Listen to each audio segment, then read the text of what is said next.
السلام علیکم، میرا نام محمد جہانگیر بدر ہے۔ میں ایک آڈیالوجسٹ ہوں۔ آڈیالوجسٹ میرے سماعت گفتار وغیرہ فن ہوتا ہے۔ آج ہم جس ٹاپک پہ بات کریں گے وہ ہے ہیئرنگ ایڈز کے لیے مختلف ہدایات۔ عموماً جب کسی کو ہیئرنگ ایڈ لگتا ہے تو اس طرح کے جو پیشنٹ ہوتے ہیں ان کو صحیح طریقے گائیڈ نہیں کیا جاتا، ان کو صحیح طریقے سمجھایا نہیں جاتا، جس کی وجہ سے ان کی جو ڈیوائسز ہیں وہ خراب ہونے کے چانسز بڑھ جاتے ہیں۔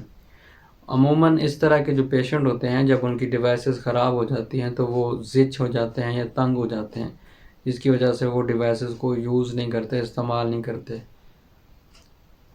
تو آج ہم اس کے بارے میں ڈیٹیل سے بات کریں گے۔ عموماً جب بھی آپ کو ہیئرنگ ایڈ لگے تو اس پہ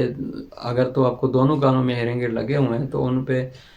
الگ الگ سے نشان ہوتے ہیں۔ ریڈ فار رائٹ ایئر ہوتا ہے اور بلو فار لیفٹ ایئر، یعنی کہ جو سرخ کلر کا جس کے اوپر ڈاٹ ہو یا نشان ہو وہ ہیئرنگ ایڈ سیدھے کان میں لگتا ہے، اور بلو والا جو ہے وہ لیفٹ ایئر میں یعنی کہ الٹے کان میں لگایا جاتا ہے۔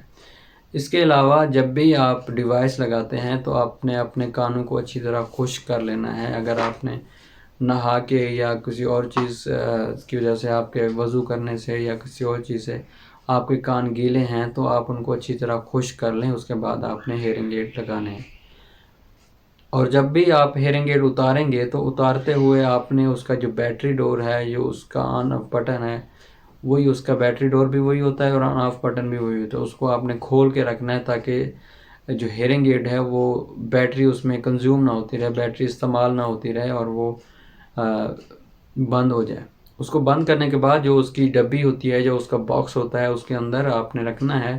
اگر تو نمی ہے اس میں یا موسم کچھ اس طرح ہے کہ ہیئرنگ ایڈ کے اندر نمی آ رہی ہو تو آپ نے اس کو ڈرائنگ کٹ کے اندر رکھنا ہے۔ اس کے بعد جب آپ ہیئرنگ ایڈ لگاتے ہیں تو آپ کوشش کریں جو آپ کے جو ہیئرنگ ایڈ ہے اس کو تیل سے بچا کے رکھیں، مٹی سے بچا کے رکھیں، لوشن کریم ہے اس سے بچا کے رکھیں، اور دھوپ اگر بہت زیادہ ہو، گرمی ہے، اس وقت پسینہ آ رہا ہے تو پسینے کو خشک کر لیں پھر ڈیوائس۔ بچے کو ہیئرنگ ایڈ لگاتے ہوئے پوری فیملی کے جو افراد ہیں ان کو بچے کے اوپر نظر رکھنی چاہیے اور خیال کرنا چاہیے کہ کیا اس کے جو ہیئرنگ ایڈ ہیں وہ کان کے اندر صحیح طریقے ایڈجسٹ ہوئے ہیں، کان کے اندر صحیح لگے ہوئے ہیں یا نہیں لگے ہوئے۔ کچھ بچے عموماً کھیلتے ہوئے ان سے ہیئرنگ ایڈ اتر جاتے ہیں، جو تو کیونکہ بچے جو ہے نا وہ اتنی سمجھدار نہیں ہوتے کہ وہ دوبارہ ہیئرنگ ایڈ لگا لیں۔ تو آپ کو چاہیے کہ وہ ہر تھوڑی دیر بعد یہ چیک کریں کہ کیا بچے نے ہیئرنگ ایڈ صحیح طریقے لگائے ہوئے ہیں یا نہیں لگائے ہوئے، اور کیا جو ہیئرنگ ایڈ ہیں وہ چل بھی رہے ہیں یا نہیں چل رہے۔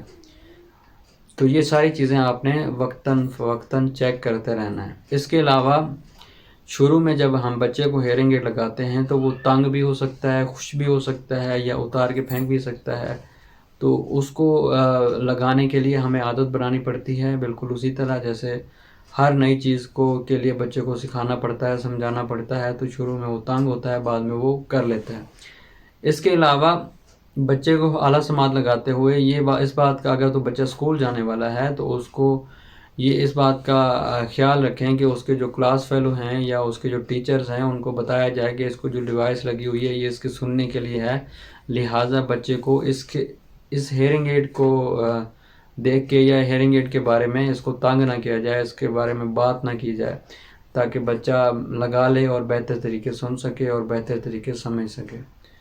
اور کوشش یہ بھی کی جائے کہ بچے کو ہیئرنگ ایڈ لگاتے ہوئے بچے کی جو سلیکشن ہوتی ہے وہ اس کو مد نظر رکھا جائے۔ کچھ بچے ایسے ہوتے ہیں جو کلرفل ہیئرنگ ایڈ کو پسند کرتے ہیں، یا مولڈ جو ہے نا ان کے مختلف جو کلر ہوتے ہیں وہ لینا پسند کرتے ہیں کہ یہ کلر کے مولڈ مجھے لگنے چاہیے۔ تو اگر تو آپ ہیئرنگ ایڈ بچے کی چوائس پہ چھوڑ دیں گے کہ آپ چوائس چن لو، یعنی کہ کلر سلیکٹ کرنے میں ان کو فری ہینڈ دے دیں گے کہ آپ کلر چوز کر لو، تو وہ پھر بچے کو ایک اس چیز کی ملکیت محسوس ہوتی ہے، اور وہ اس کا ہیئرنگ ایڈ لگانے کے بعد عموماً جو مسئلے ہو سکتے ہیں وہ ان میں سب سے جو کامن چیز وہ یہ ہے کہ جس کو سماعت میں مسئلہ ہوتا ہے کیونکہ وہ کافی عرصے سے جو مختلف چھوٹی چھوٹی معمولی سی آوازیں ہوتی ہیں، بالکل لو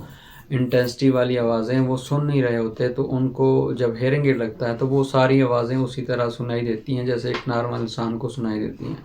تو اس سے وہ تنگ یا پریشان ہو سکتے ہیں. یعنی کہ اس طرح کی آوازیں، جیسے کتاب کو صفحہ ہم پلٹتے ہیں تو وہ اس کی آواز سے بھی وہ تنگ ہوتے نظر آتے ہیں، یا چلنے سے جو جوتوں کی آواز ہوتی ہے،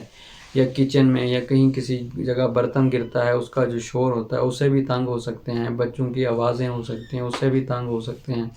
یا کچھ اور انوائرمنٹل ساؤنڈ ہوتی ہیں جن کو وہ کافی عرصے سے نہیں سن رہے تھے، اب دوبارہ سننے سے وہ تنگ ہو سکتے ہیں. لیکن یہ ساری چیزیں جو ان کو جب ہم کاؤنسلنگ کرتے ہیں، مریض کو بتاتے ہیں کہ یہ ساری چیزیں جو ہیں جب آپ ریگولر ہیئرنگ ایڈ یوز کریں گے تو آپ کا جو برین ہے اس کے ساتھ یوز ٹو ہو جائے گا، تو آپ کو ان آوازوں کی عادت پڑ جائے گی، اور آپ کا برین اسی طرح ان آوازوں کو اگنور کرے گا جیسے ہم ایک نارمل انسان کا جو برین ہے ان آوازوں کو اگنور کرتا ہے. تو پھر وہ جو پیشنٹ ہے وہ سیٹسفائی ہو کے ہیئرنگ ایڈ لگا سکتا ہے.